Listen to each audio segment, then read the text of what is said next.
सज्जनों और देवियों, आप लोगों ने सुना होगा कुछ आत्मा पर भूत प्रेत का दबाव रहता है। वे आत्माएं बहुत पीड़ित रहती हैं, उनके ऊपर भूत प्रेत चढ़े रहते हैं, इसलिए सदैव पीड़ित रहते हैं। प्रेतों का प्रकोप आत्मा पर, उनका दबाव, ऐसे आदमी जहाँ जहाँ रहते, कहीं भी रहें, सोते जागते, जंगल पर्वत शहर नगर घर गांव, कहीं भी रहें, प्रेत उनके ऊपर चढ़े रहते हैं और वे सदैव पीड़ित रहते हैं।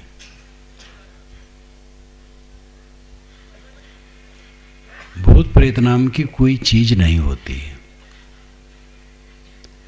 लेकिन ये बात सच है, कुछ आत्माओं पर नहीं, सब पर प्रेत चढ़े हैं। सभी आत्माओं पर प्रेत चढ़े, और प्रेतों का दबाव सब आत्माओं पर है।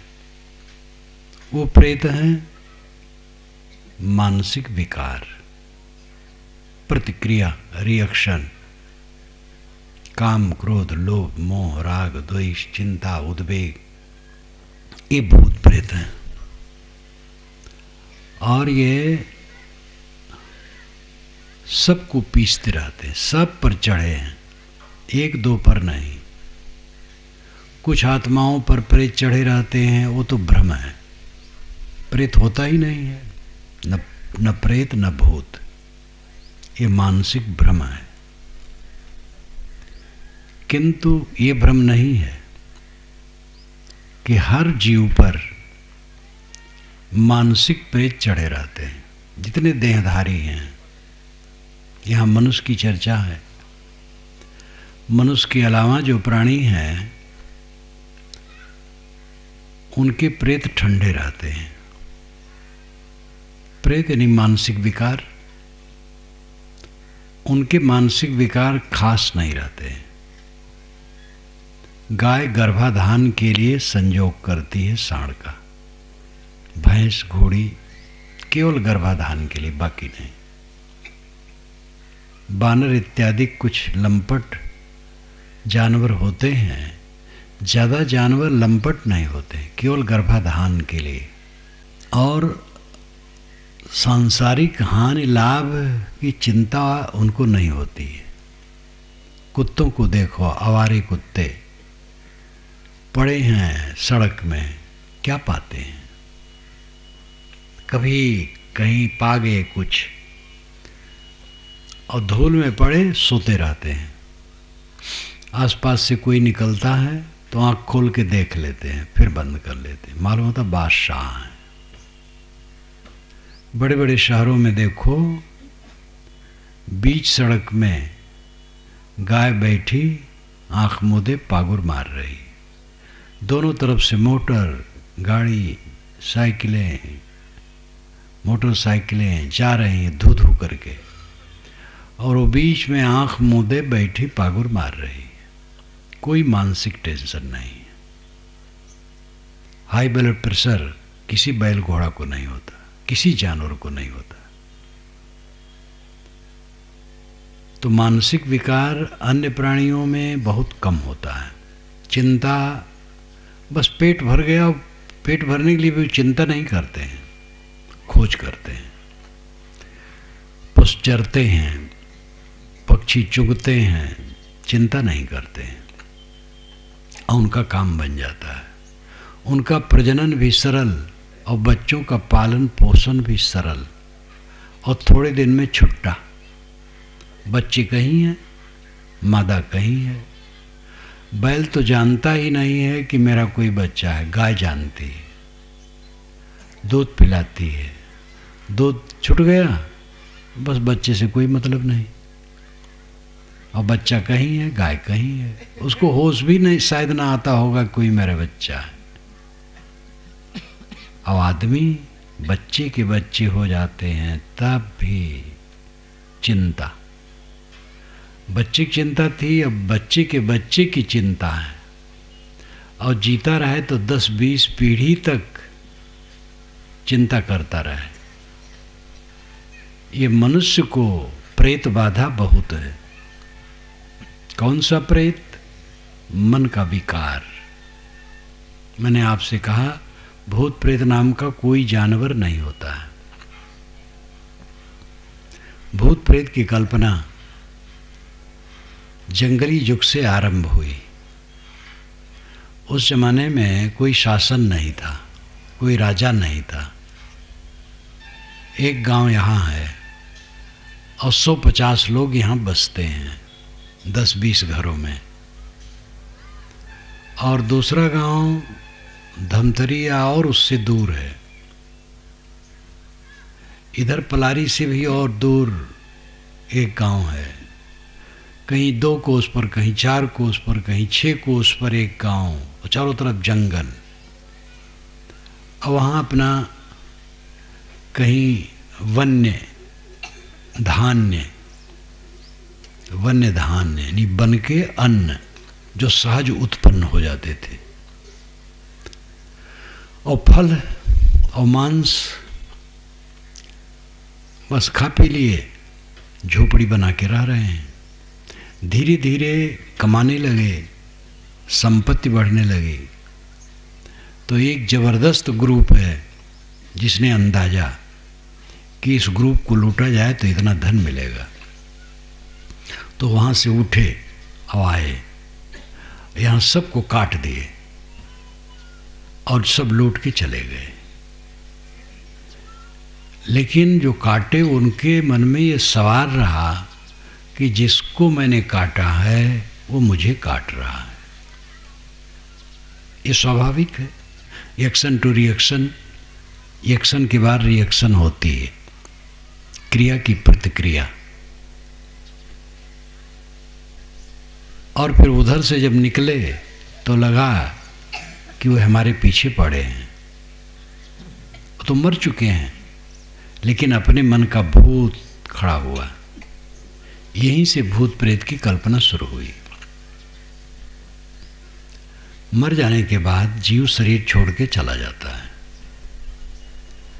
मर जाने के बाद जीव के साथ सूक्ष्म शरीर रहता है और उसमें देह धराने की शक्ति रहती है और कुछ करने की शक्ति नहीं रहती। वो हाथी बन जाए, घोड़ा बन जाए, किसी को मार दे, किसी को धन दे दे, ऐसा कुछ नहीं होता है। लेकिन लोग कल्पना कर लिए कि आदमी मर जाता है और वह आदमी जो पेड़ से गिर के मरे हैं, पानी में डूब के मरे हैं, आग में जल के मरे हैं, या बहुत गलत काम करके मरे, वो प्रेत हो जाते हैं। ऐसी कल्पना लोग कर लेते हैं और प्रेत हो जाते हैं। तो प्रेत की योनि जो होती है वो वायव्य होती है, वायु की तरह।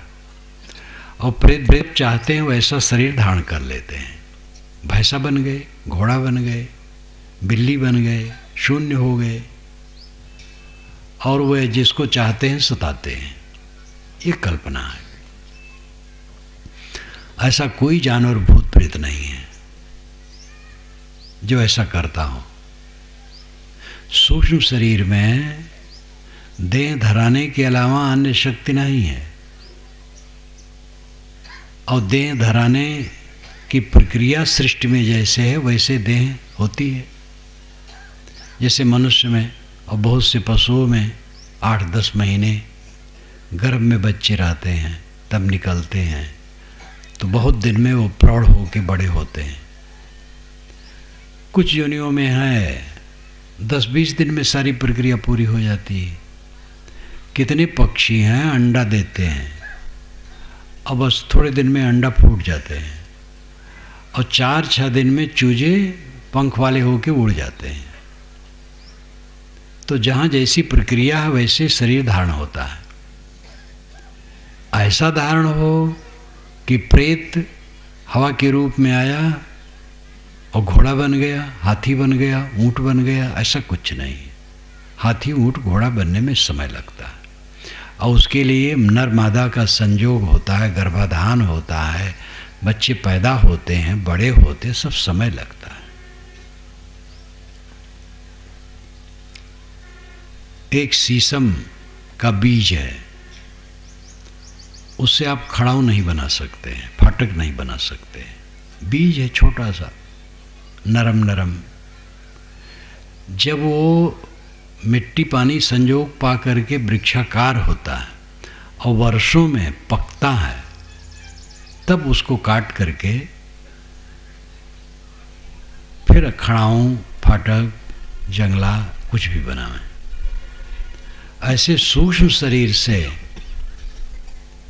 केवल देह निर्माण होता है सृष्टि की प्रक्रिया के अनुसार। सूक्ष्म शरीर में कोई शक्ति नहीं है कि उससे जीव हाथी घोड़ा बन जाए तत्काल और गायब हो जाए। इसलिए सब कल्पना। भूत प्रेत बिल्कुल झूठे हैं, कहीं नहीं होते हैं। ये आदिम काल की, पुरा काल की, जंगली युग की कल्पना है और कल्पना दिमाग पर छाई है। किताबों में भी लिखा है, किताब लिखने वाले भी मनुष्य हैं। तो ये तो भूत प्रेत झूठे हैं, लेकिन जो ये मन का भूत है ये झूठा नहीं है, सबको रगड़े है। नींद खुलती है और मन का भूत दिमाग पर सवार। अब आत्मा पर दबाव इस प्रेत का बना रहता है और सब पिसते हैं, रोते हैं रात दिन। आंसू न बहावें, अंदर अंदर रोते हैं। चुपके चुपके रोने वाले गीत है, आपने रिकॉर्डिंग में कहीं सुना होगा। अंदर अंदर सब रोते हैं।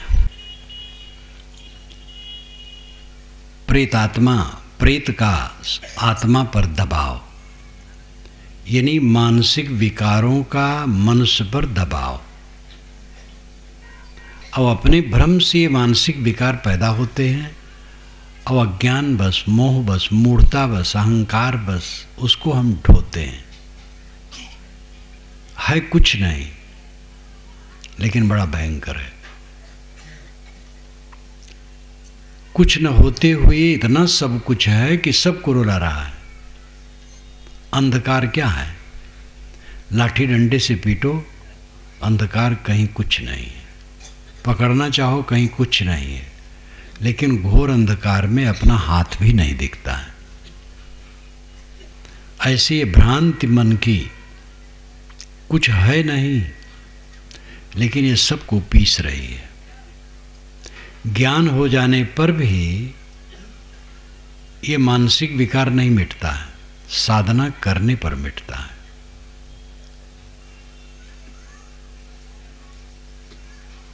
ज्ञान हो जाना जान भर लेना है।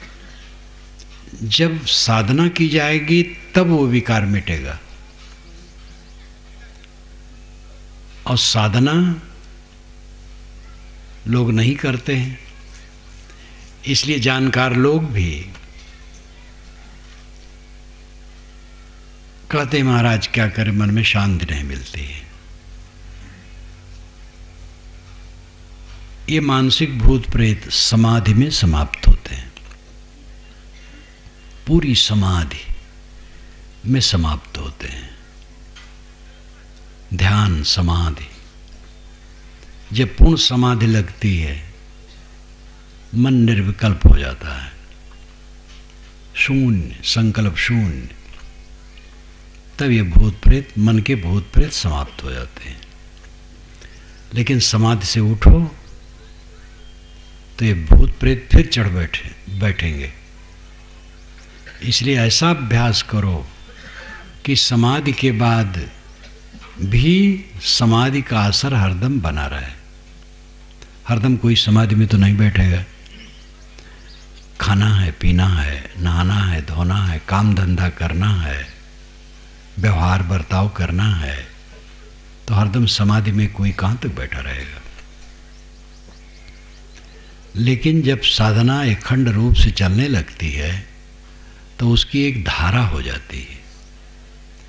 जितना उसमें प्रवेश करो उतना उसका मर्म समझ में आता है और फिर वो थोथा लगता है।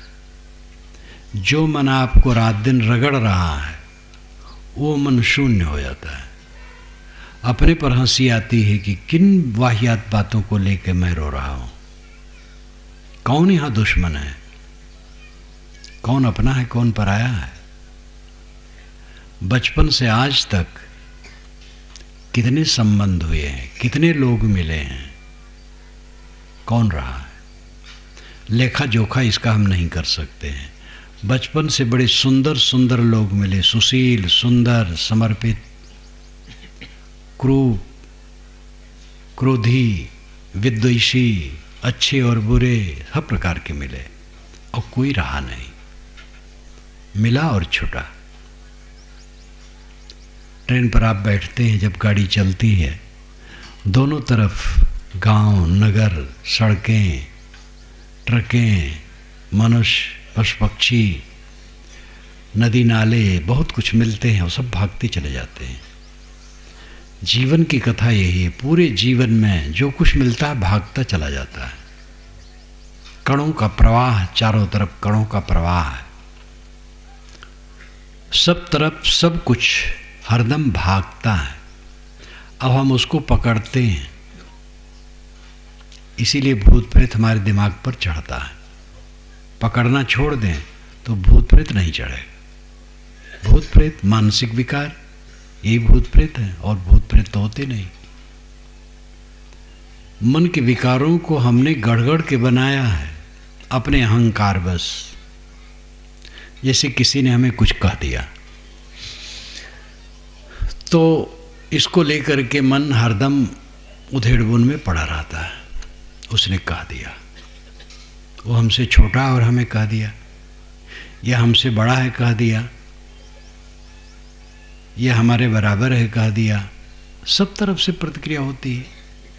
अपना अहंकार,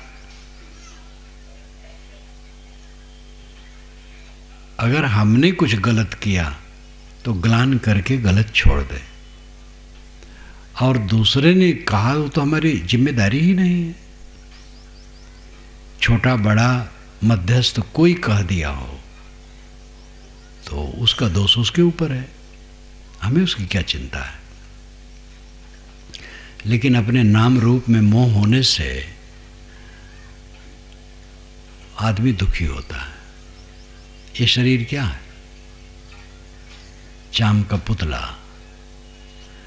इसका आरंभ होता है थोड़े से कण का, पानी के बुदबुदे से, और फिर छोटा सा दाना बनता है, फिर बढ़ता है, फिर एक लोथड़ा बन जाता है, फिर उसमें अंगों का विकास होने लगता है, और बनते बनते पूरा आकार आ जाता है। पेशाब का एक कतरा है ये शरीर, एक अंश है छोटा सा, और बढ़ करके स्थूल ये लाश बन गई है। इस लाश में इतना मोह, लिबलिबा लाश, पसीना और रक्त से लिबलिबा है। हड्डी की झोपड़ी अंदर में है, नसों का जाल है, रक्त का बहन है, टट्टी पेशाब की थैली लटकी है अंदर। कितना बीभत्स, कितना घृणित। और काम क्रोध लोभ मोह शैतान इसमें उछल कूद कर रहे हैं। कौन सी प्रिय वस्तु है इसमें? इसको कोई कुछ कह दिया, क्यों व्याकुल हो? कहने दो। कहना सुनना सब झूठ हो जाता है। यहाँ जो बुजुर्ग बैठे हैं वे सोचें कि 50 बरस के पहले उनके जीवन में जो कहना सुनना रहा आज कहाँ है? आज वाला कहाँ रहेगा? रात दिन सब भाग रहा है, सब भाग रहा है। विवेक जागृत करो, खूब अध्ययन करो, सत्संग करो, साधना करो, ये मन के भूत प्रेत को मिटाओ। मैंने आपसे कहा था कि लोग कहते हैं अमुक आत्मा पर भूत प्रेत का बाधा बहुत है, और उस भूत प्रेत का दबाव उस आत्मा पर रात दिन पड़ता है, इसलिए बहुत दुखी है। ये भ्रम है। लेकिन जिस भूत प्रेत को मैं कहता हूं वो सब पर है, वो है मानसिक विकार, मन का मैल सब पर है, कोई बचा नहीं। साधु संत इसी को ठीक करने के लिए ज़्यादा कमर कस लिए हैं, लेकिन करें तब। खाली कपड़ा पहन लेने से काम नहीं होगा। नखरा बनाए राम ना मिले, कपड़ा पहन लेने से वो दशा नहीं आएगी, करना पड़ेगा। अपने मन के भूत को सब झाड़ो। आप क्यों दुखी हो? मन के भूत के कारण, लड़के के कारण नहीं। लड़का ने ऐसा कह दिया, अब हौल हौल करके मन में वही आ रहा है। साल भर के पहले कहा था, अब आज भी मन पीड़ित है। इस रोग को कौन मिटाएगा? पत्नी ने कह दिया, पुत्र ने कह दिया, पति ने कह दिया, भाई ने कह दिया, पिता ने कह दिया, गुरु ने कह दिया, शिष्य ने कह दिया, पड़ोसी ने कह दिया, समधी ने कह दिया। जिसके मन में जो होगा कह देगा। सबके अंदर में तो शैतान भरा है, सब मदिरा पी करके डाउन है। जो पानी की मदिरा है उसका नशा थोड़े समय में उतर जाता है, और जिस मदिरा को हम सब देहधारी पिए हैं, ये मदिरा का नशा कभी उतरता नहीं है, बस थोड़ा सा अप डाउन होता है। थोड़ा ठंडा हो गया, थोड़ा उग्र हो गया, लेकिन ये नशा सब समय रहता है। और इस नशा को मारने ही से ख़त्म होगा, अपने से ख़त्म नहीं होगा। जन्म जन्मांतर से मदिरा पी पी करके हमने खूब नशा जमा कर लिया है। अहंकार, शरीर का अहंकार, नाम का अहंकार, जाति वर्ण का अहंकार, पद प्रतिष्ठा का अहंकार, धन ऐश्वर्य का अहंकार, पूजता प्रतिष्ठा का अहंकार। नाम कहाँ तक लिया जाए? जिन जिन से हम अपने को जोड़ते वो सब का अहंकार, और ये सब की शराब पी करके बदहोश हैं, सब शराब से डाउन है। ऐसी स्थिति में किसी के मुख से कुछ निकल जाए, क्यों पीड़ित हो? दया करो। सब तो शराब पी के डाउन है, कुछ निकल गया, निकल गया, क्या बड़ी बात हो गई? मारपीट नहीं हुई, यही कुशल हुआ। अगर कोई पीट भी दे, सह लो। आप कहोगे महाराज कितना सहें? कोई पीटता रहे तो हम कब तक सहेंगे? कोई ऐसा पीटता नहीं, कभी कभार ऐसा हो जाता है, तो वहाँ जैसे योग्य हो कर लो, बच जाओ। कहीं ऐसी भी जरूरत पड़ती है कि पीटने वाला है तो पहले उसको पीट दिया।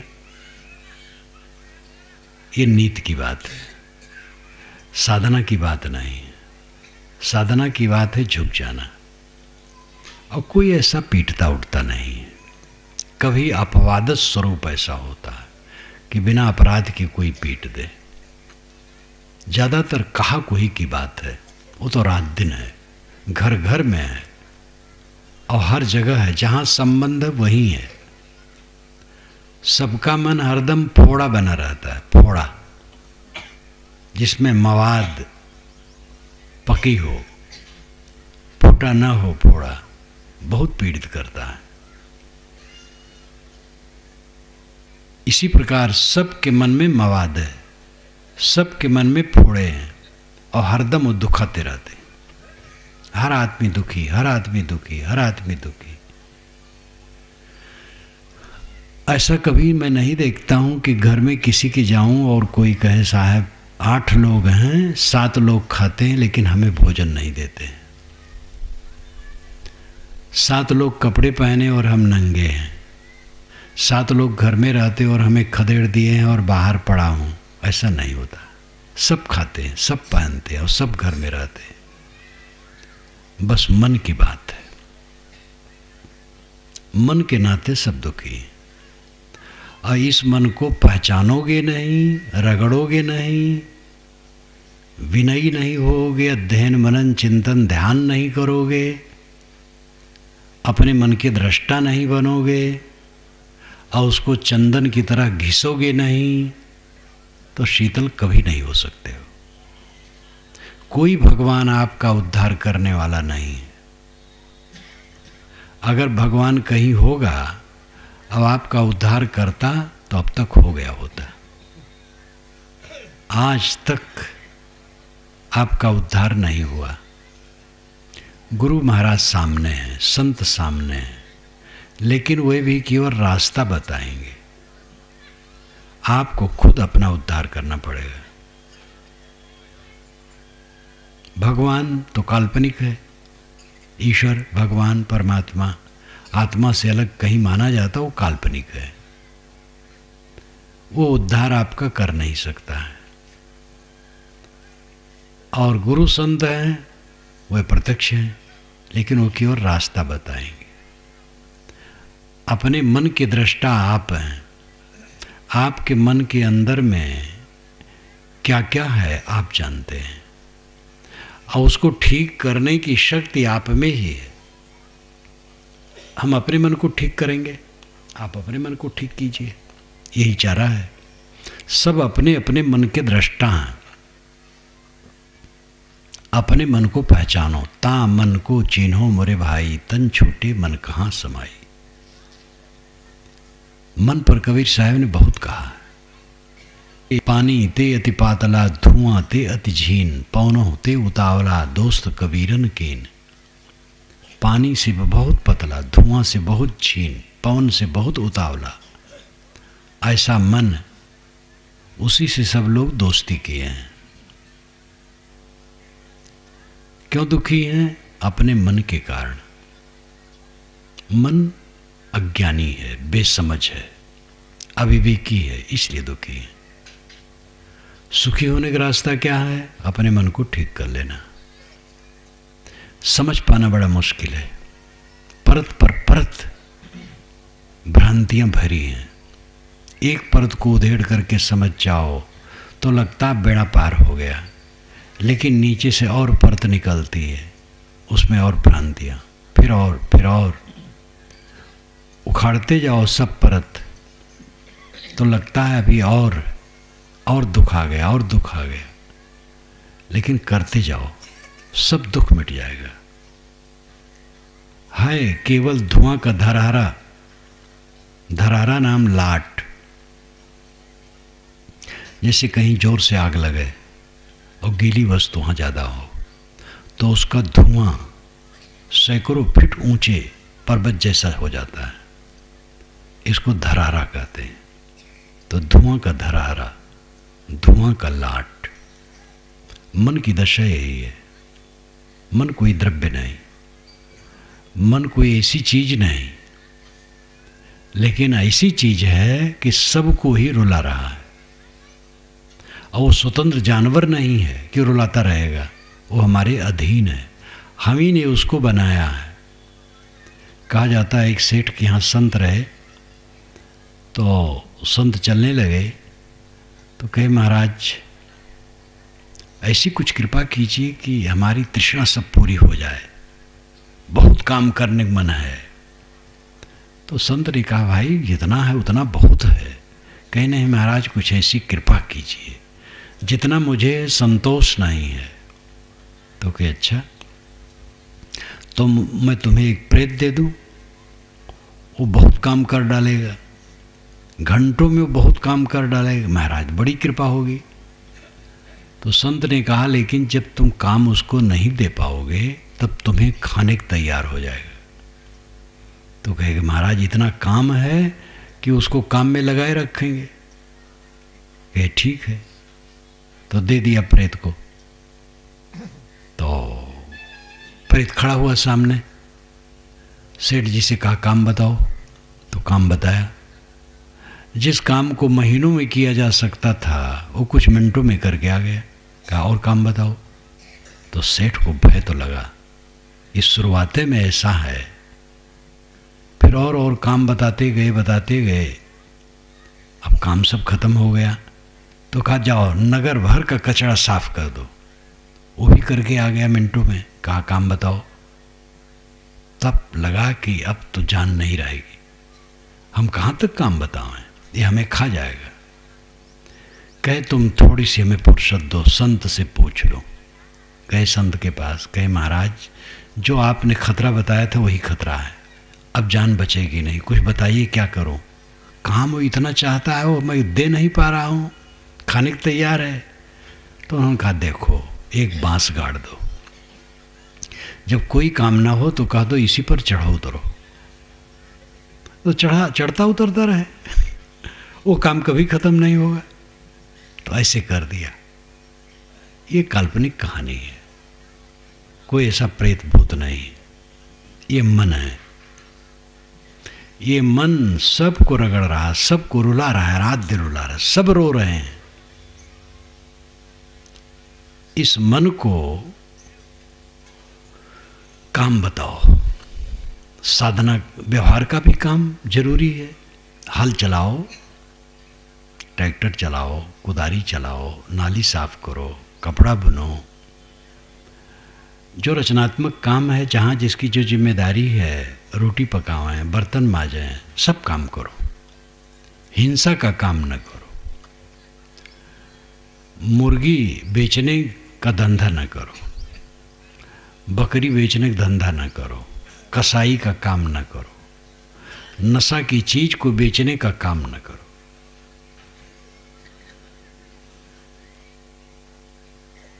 रचनात्मक काम करो, अध्ययन करो, ध्यान करो, चिंतन करो, ये भी करो। ऐसा धंधा न करो कि फुर्सतें न हो। कितने लोगों को फुर्सत नहीं, सुबह से शाम तक फुर्सत नहीं। जब दूसरे का काम करते करते थक गए तब घर का काम कैसे करोगे? दूसरा है व्यवहार, घर का है आत्मा का। व्यवहार ही का काम करते करते थक गए तो आत्मा का काम कैसे करोगे? इसलिए समय निकालो। सरकार ने रविवार को छुट्टी इसीलिए दी है, और केंद्र सरकार ने तो शनिवार रविवार 2 दिन की छुट्टी दी है। तो अपने व्यवहार में से तृष्णा इतनी न बढ़ाओ कि रात दिन फुर्सत नहीं। समय निकालो, बैठो अकेले में, अपने मन को समझने की चेष्टा करो। स्वाध्याय ध्यान चिंतन से शक्ति बढ़ेगी। मन बहुत बड़ा बवंडर है और मन शून्य है, कुछ नहीं। न समझने से यदि मृषा छूटत कठिनाई, गोस्वामी जी ने जो कहा, जड़ चेतना ही ग्रंथि परी गई। यदि मृषा छूटत कठिनाई, जड़ चेतन की गांठ पड़ गई है। जड़ चेतन की गांठ का मतलब नहीं है कि वो रस्सी की तरह दोनों हैं, एक में गठिया दिए गए हैं। अभिप्राय है कि चेतन को जड़ का मोह हो गया है, यही गांठ है। चेतन आप हैं और जड़ 5 विषय है, स्व और पर 2 ही विषय है, स्व और पर। स्व नाम खुद, पर नाम 5 विषय, आत्मा और अनात्मा। आत्मा अनात्मा में मोह कर लिया, यही गांठ है। अपना आपा आत्मा ही है, अनात्मा अपना कभी नहीं हो सकता है। जब शरीर अपना नहीं होगा तो क्या वस्तु अपनी है? आत्मा को पहचानो। तो ये गांठ यदि मृषा व्यर्थ है, लेकिन छूटत कठिनाई, छूटने में कठिनाई है। इसका उदाहरण आप लें, बीड़ी पीने वाला कहता महाराज क्या करूं, इतने दिन से बीड़ी पीता हूं, छूटना कठिन है, छूटने में कठिनाई हो रही है। लेकिन है मृषा, आदत है एक। वीरता करो, दृढ़ता करो, छोड़ दो। जेब में बीड़ी है, फेंक दो तोड़ करके, और संकल्प कर लो पिएगे नहीं, चाहे जान निकल जाए। लेकिन बीड़ी छोड़ने से किसी की जान आज तक नहीं निकली। और बस 4-6 दिन मन परेशान करेगा, फिर धीरे धीरे चित्त से उतरने लगेगा। और केवल साधते रहो, अपने को संभालते रहो। कुछ दिन में देखोगे कि वो चित्त से उतर गया है। फिर तो ऐसा भी समय आएगा कि बीड़ी का धुआं भी आपको पसंद नहीं होगा। कोई भी गंदी आदत है, छोड़ने में कठिनता लगती है। अगर वो दृढ़ होकर छोड़ दे तो कुछ दिन में खत्म हो जाती है। और फिर परम सुखी। आसक्ति एक भ्रांति है, और जब आसक्ति में विघ्न पड़ता है तो वो भ्रांति बिना साधना के उड़ जाती है। एक लड़का एक लड़की का प्रबल मोह हो गया, और उसमें लड़के का ज़्यादा चक्कर था। लड़का कहा है कि उसके बिना मैं रह नहीं पाऊंगा, मर जाऊंगा। धीरे धीरे उस लड़की का मोह दूसरे लड़के से हो गया। जब वो जान पाया कि दूसरे लड़के से इसकी मोहब्बत हो गई है, तो उसका मन इतना खट्टा हुआ कि उसको ताकना भी पसंद नहीं करता था, उसकी चर्चा पसंद नहीं करता था। मन वाणी कर्म से उसका त्याग कर दिया। ये ठोकर लगने की बात है। विवेक से कटता है, लेकिन ठोकर से भी कहीं कहीं कटता है। राजा भरतहर का ठोकर से कटा था। राजा भरतहर की कहानी कभी कभी मैं कह देता हूँ। उज्जैनी के राजा छोटे भाई विक्रमादित्य दोनों बहुत योग्य थे। राजा भरतहर संस्कृत के प्रकांड पंडित, उन्होंने गद्दी पर रहते रहते श्रृंगार शतक लिखा था, राजनीति शतक लिखा था, और जब विरक्त हुए तो वैराग शतक लिखे। तो योग्य बहुत थे। उनकी खास दुर्बलता थी अपनी पटरानी पिंगला में अति मोह। लेकिन पिंगला का दोष था, वो पति को समर्पित नहीं थे। घोड़ा दरोगा से मोह। राजाओं के घोड़े होते थे, तो घोड़ों का जो मालिक होता था, उसके सेवक प्रबंधक, वो सब के ऊपर जो होता था घोड़ों का, वो उससे मोहग्रस्त थे। और इस बात को बहुत लोग जानते थे, लेकिन भरतहर नहीं जानते थे। विक्रमादित्य ने एक दिन भरतहर से कहा कि भैया भाभी का मन ठीक नहीं है। बताया तो भरतहर को बड़ी चोट लगी, और उनको चाहिए था उसका अनुसंधान करना और चिकित्सा करना, लेकिन वो मोह बस पिंगला ही से जाके कहती है। पिंगला भड़क गई और कही कुछ नहीं, विक्रमादित्य भ्रष्ट है, अपनी भ्रष्टता को छिपाने के लिए मुझे भ्रष्ट कह रही है। और पिंगला के हाथ में राज की बागडोर थी। पिंगला जो कहती थी राजा वही करता था। तो पिंगला ने कहा वो मुझे ईर्ष्या करता है और मुझे बदनाम करना चाहता है, थोड़े दिन में पता चल जाएगा आपको, संतोष कीजिए। चक्कर में डाला पिंगला ने, और फिर इधर षड्यंत्र करना शुरू किया। नगर के सेठ को बुलाया और कहा कि तुम ऑब्जेक्शन लगाओ विक्रमादित्य पर, ये तुम्हारी बहू को चाहते हैं। सेठ ने कहा हुजूर इतने सज्जन हैं विक्रमादित्य, जिनको सपने में जिसका भास नहीं, मैं कैसे ऐसा कहूँ? तो कहे देखो नहीं कहोगे तो तुम्हारे परिवार सहित तुम्हारा सबका मैं वध करवा दूंगी। तो कांप गया। और पहले राजकाज ऐसे होता था, आजकल नेता ऐसा नहीं कर सकता है, और नेता कहीं किया तो उसका बहुत बड़ा बाउंडर होता है। तो वो कांप गया और उसने ऑब्जेक्शन किया। तब भरतहर के सामने आया। पिंगला ने कहा देखा कितना भ्रष्ट है विक्रमादित्य। तो भरतहर ने विक्रमादित्य को बुला के कहा तुम्हें और दंड मैं नहीं देता हूं, तुम राज से निकल जाओ। विक्रमादित्य ने कहा भैया मैं निकल जाऊंगा, लेकिन इसको लेकर के आपको किसी दिन रोना पड़ेगा, क्योंकि मैं सच हूं। चले गए हो। कुछ दिनों के बाद एक ब्राह्मण एक फल लाया, अच्छा फल, मीठा। भरतहर को दिया, भरतहर ने उसको दान दिया। हर व्यक्ति की ये भावना होती है कि प्रिय वस्तु प्रीतम को दी जाए। अगर कोई हमारा प्रियतम है, प्रिय, प्रियतर, प्रियतम, प्रिय प्यारा, प्रियतर बहुत प्यारा, प्रियतम सर्वाधिक प्यारा। हर प्रिय वस्तु को व्यक्ति अपने प्रियतम की सेवा में देना चाहता है। और उसकी प्रियतमा पिंगला थी, तो फल लेके पहुंच गया पिंगला के पास, कहा इसको तुम खाओ। पिंगला ने कहा मैं स्नान करके खाऊंगी, किसी ब्राह्मण का दिया हुआ पुनीत फल है। वो चला आया, उसने सोचा ये तो मेरे यार घोड़ा दरोगा लायक है। घोड़ा दरोगा को बुलाया, दिया। घोड़ा दरोगा पिंगला में जितना आसक्त था उतना नगर वधु में आसक्त था, उससे ज़्यादा। फल लेकर के नगर वधु के पास पहुंच गया।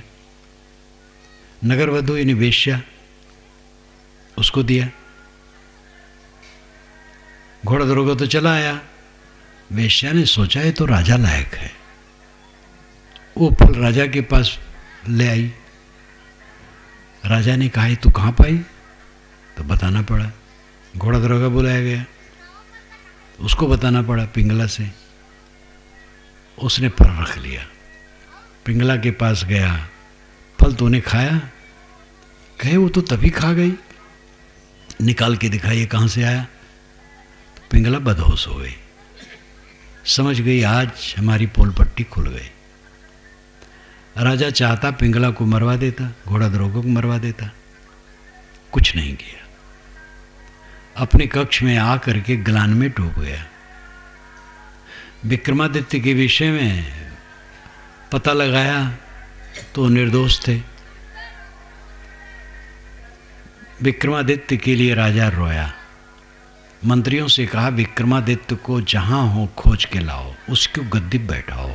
अब मैं एक दिन भी गद्दी पर नहीं रह सकता। विरक्त हो गए। वहीं पर उन्होंने यह श्लोक कहा, याम चिंतयामि सततम मयि सा विरक्ता, सापन्यमिच्छति जने सजनो अन्य सक्ता, अस्मत्कृते परितुष्यति काचिदन्या, धिक्ताम चा तम चा मदनम चा इमाम चा माम चा।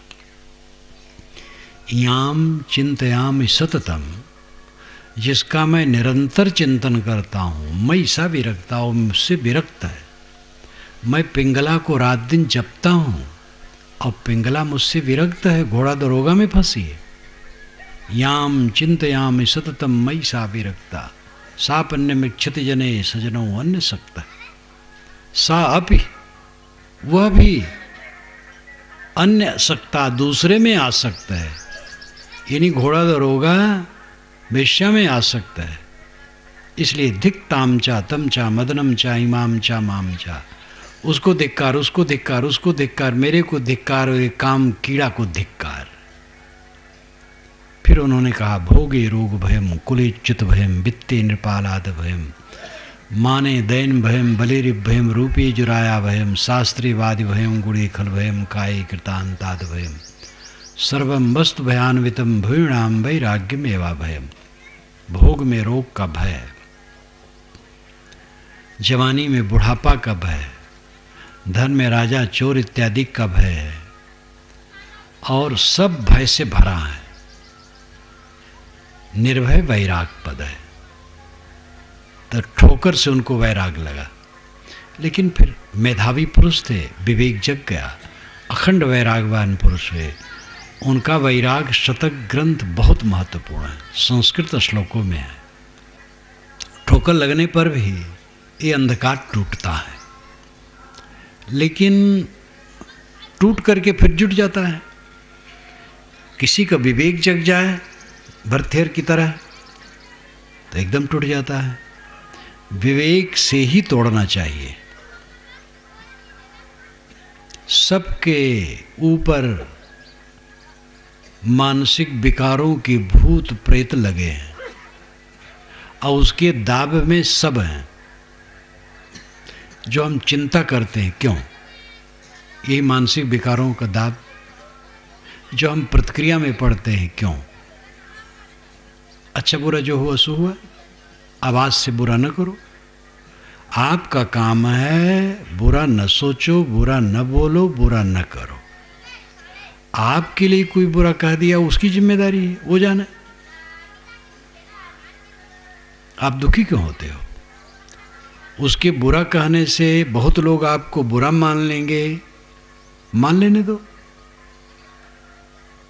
बड़े बड़े पुरुष बुरा कहे गए हैं, जीवन मुक्त पुरुषों को गाली दी गई है। गाली ही नहीं दी गई, गाली लिख के छपाई गई है और प्रचार किया गया है और डंडे भी पड़े हैं। अनेक प्रकार के संकट जीवन मुक्तों पर आए हैं। ईर्ष्यावश, द्वेषवश उनको तकलीफ दिए हैं। महावीर स्वामी को पीट करके कुएं में डाल दिया, ऐसा अनाड़ी आदमी, और बेचारे कुछ नहीं, शान। सुबह जब लोग देखे निकाले, उन्होंने कहा नहीं, मेरा कर्म फल भोग है। जो कल्याण की दृष्टि से तथ्य है वो यह है कि अपने ऊपर जो दुख आवे अपना कर्मफल भोग समझे। अगर प्रतिक्रिया करता है तो फिर कर्म उत्पन्न होगा। कर्म से ही हम बंधे हैं और दुख भोग रहे हैं जगन नगर में देह धर धर कर। अपने पर जितना दुख आवे अपना कर्म फल भोग समझ करके निर्विकार भाव से सह ले तो कर्म बंधन कटेगा, और प्रतिक्रिया करेगा तो फिर कर्म बंधन बनेगा। किसी ने हमें गाली दी और हम भी गाली दिए, ईर्ष्या द्वेष करते, उससे बैर बांधते हैं, तो फिर हमारा कर्म बंधन बन रहा है। किसी ने हमें गाली दी, हमने सह लिया निर्विकार भाव से, तो कर्म बंधन हमारा कटेगा।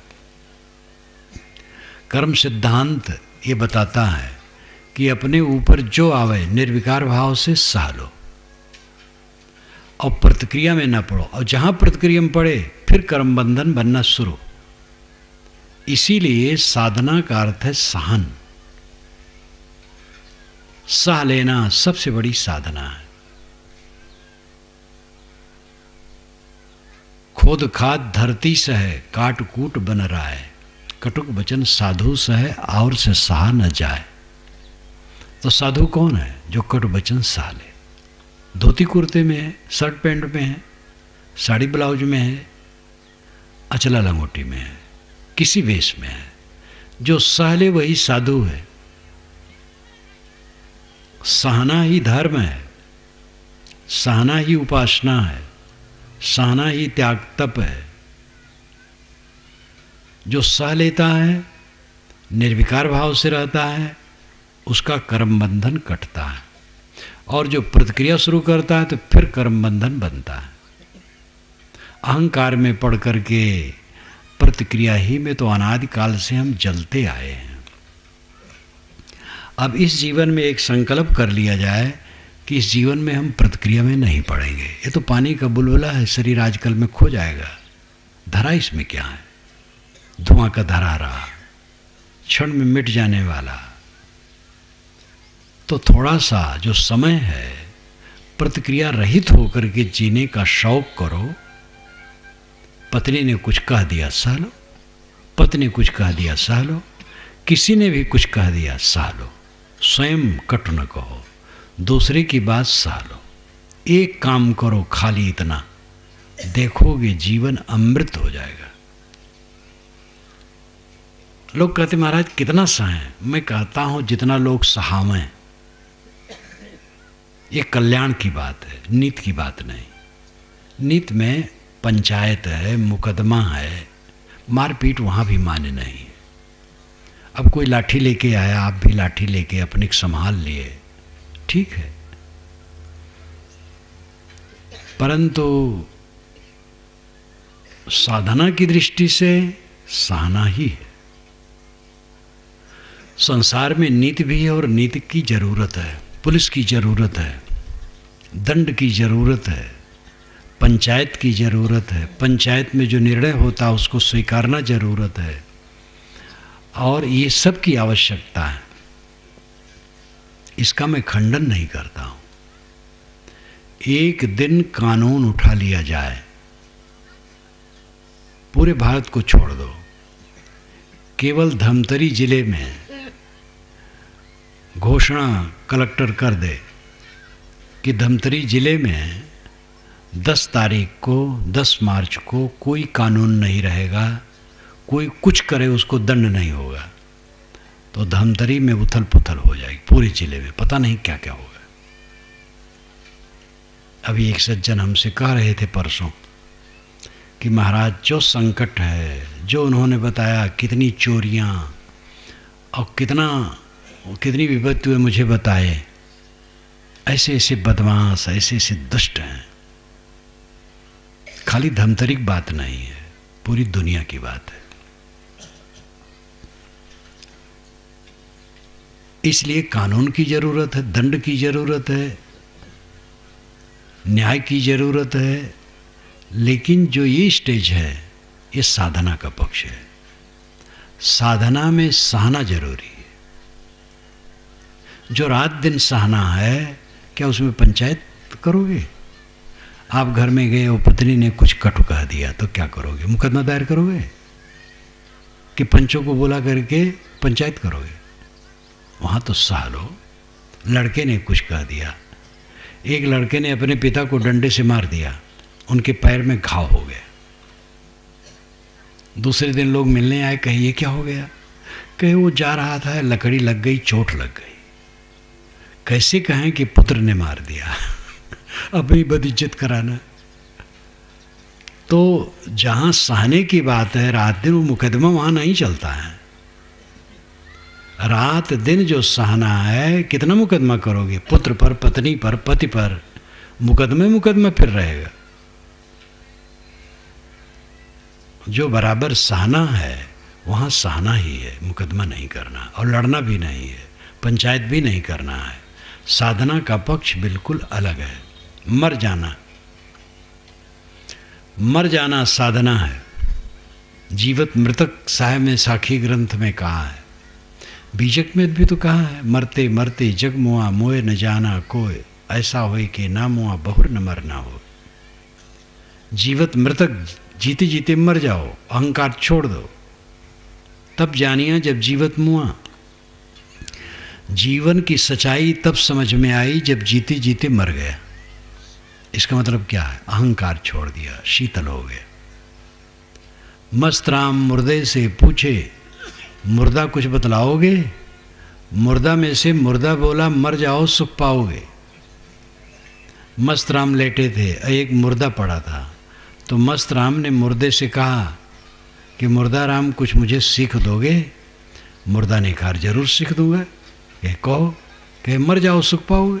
मैं मर गया, झंझट खत्म, तुम भी मर जाओ। जब आदमी मर जाता तो चिंता करता है कुछ? घर द्वार सब जैसे हो, मर गया बस, तो मर जाओ सुख पाओगे। तो यहाँ मर जाने का अर्थ है मन को मार लेना, जहर खाना नहीं। वैसे आजकल आत्महत्या में बड़ी वीरता हो गई है। आत्महत्या अंग्रेज गवर्नमेंट के ज़माने में बहुत कम होती थी। मुझे बचपन में याद है कि गरीब तबकों में, बहुत गरीब मजदूर बेचारे, वर्षा में कुछ दिन तक भूखमरी उनकी पड़ती थी। चूल्हा नहीं जलता था 2-2, 3-3 दिन। आवास पास के लोग जब जान पाते थे तो उनको कुछ देते थे। लेकिन मैंने कहीं नहीं देखा कि कोई आत्महत्या किया है।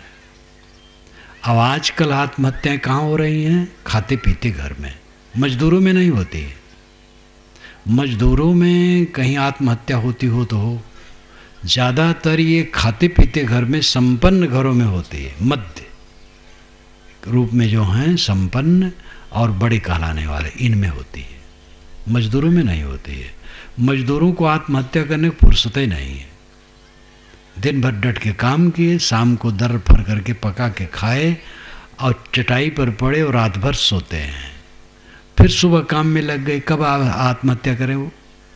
ये जो बैठे ठाले लोग हैं और कमाते खाते हैं, जिनको ब्लड प्रेशर बढ़ता है और शुगर बढ़ता है, हार्ट की बीमारी बढ़ती है और तमाम बीमारियां और तमाम रोग, जो अब 4 कदम भी पैदल चलना नहीं चाहते हैं, ऐसे लोग आत्महत्या खूब कर रहे हैं।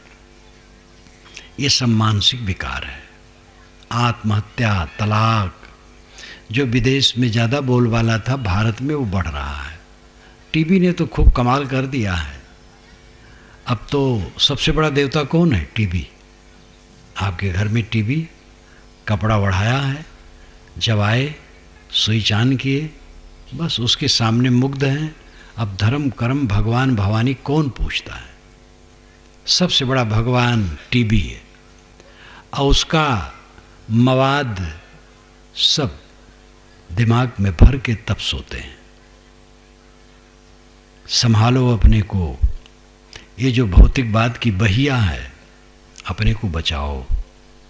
व्यक्तिगत कोई साधना कर सकता है, समाज सुधार कोई वस्तु नहीं है, व्यक्ति सुधार वस्तु है।